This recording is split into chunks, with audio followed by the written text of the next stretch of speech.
I've got one of the men in the kitchen, literally, Cade, joining us.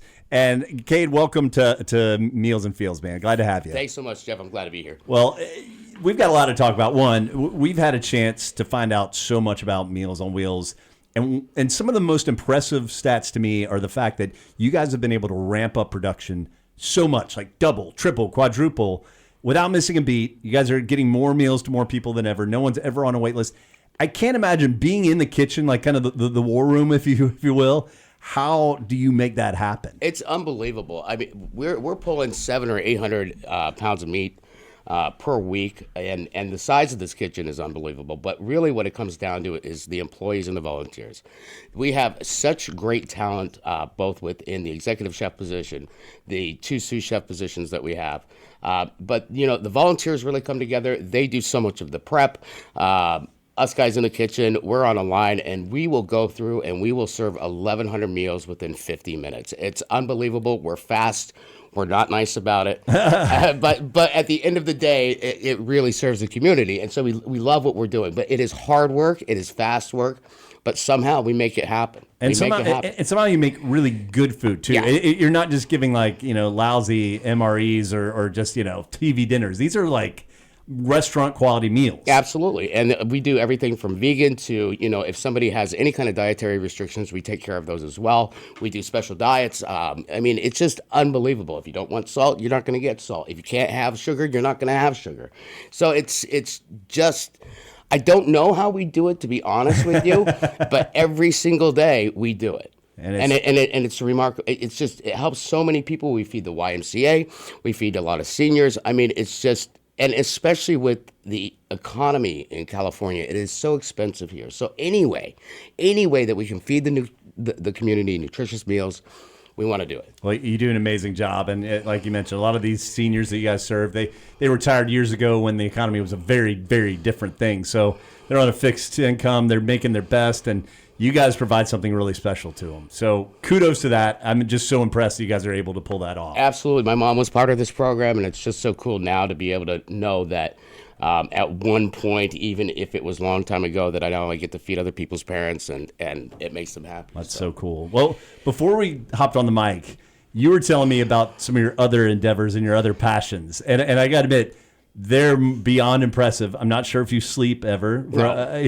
Judging by I actually get 7 or 8 hours every night, which is really impressive. But I had to figure out, the one thing. There's 2 things that really drew me to Meals on Wheels. One, I've always volunteered. So I've either been with the SPCA, or I was with Surf Rider, or I was with numerous different churches cooking for them. But at this point in my juncture, I'm an entrepreneur. So right now I'm involved with something called Entrepreneur of Impact. And that is through Forbes magazine. So I think I'm sitting 15th right now amongst all these entrepreneurs. But what's happening is if I win this competition, I get $25,000. I get a spotlight in Forbes, and I get to sit down with John, who he created a company from $40 into $6 billion. Wow. But I had to figure out, between my schedule and all the things that I'm creating and all the things that I'm trying to bring into the world, how do I continue to give back while I also continue to be able to fund the things that I'm doing while I'm bootstrapping my companies and the products that I want to see out in the world. Well, one, that alone would be impressive enough. But what you are doing is maybe even more impressive. So I came into San Francisco. I had been all over the country, and I'm a huge environmentalist.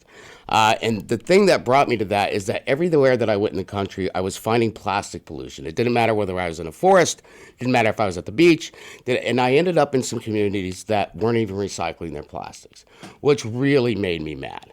So when I finally came into San Francisco and I got some housing, I started a company in 2020, but I began making bioplastics, and I started formulating bioplastics all through the pandemic.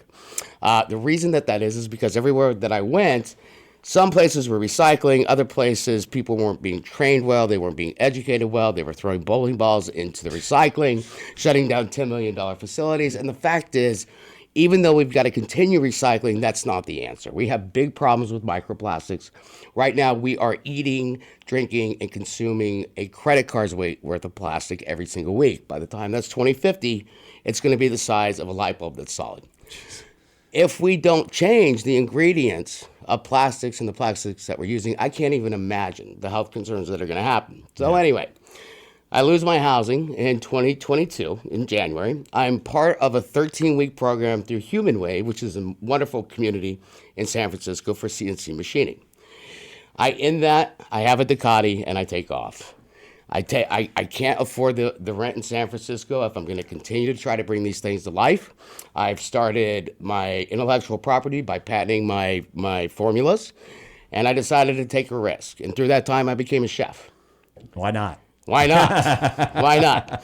I finally get good enough that I am myself at Fox Studios, at Sony Studios, but all through that time that I was traveling, I still wanted to cook. But I had no idea how I could cook. I could either go to a park and I could start a fire and I could use their grills. Yeah.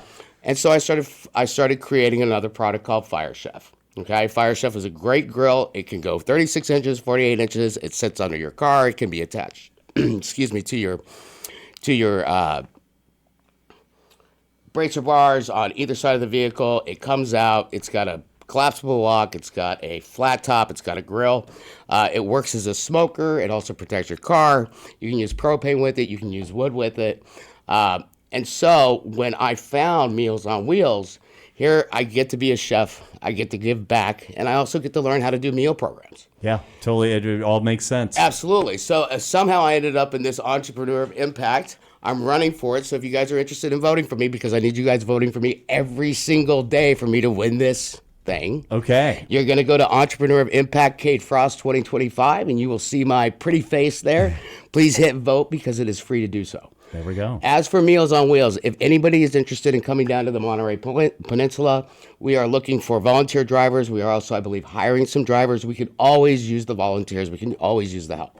Well, I applaud you on all that you're doing. You're doing it the right way. And best of luck. Hey, if you're out there listening, Cade Frost, you need to vote for him. Entrepreneurs of Impact 2025, right? Yep.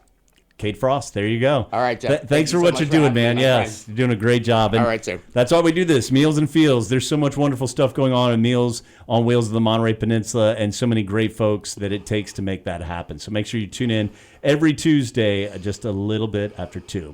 Be right back after a few words from some of the local folks who believe that local radio works here on KRML.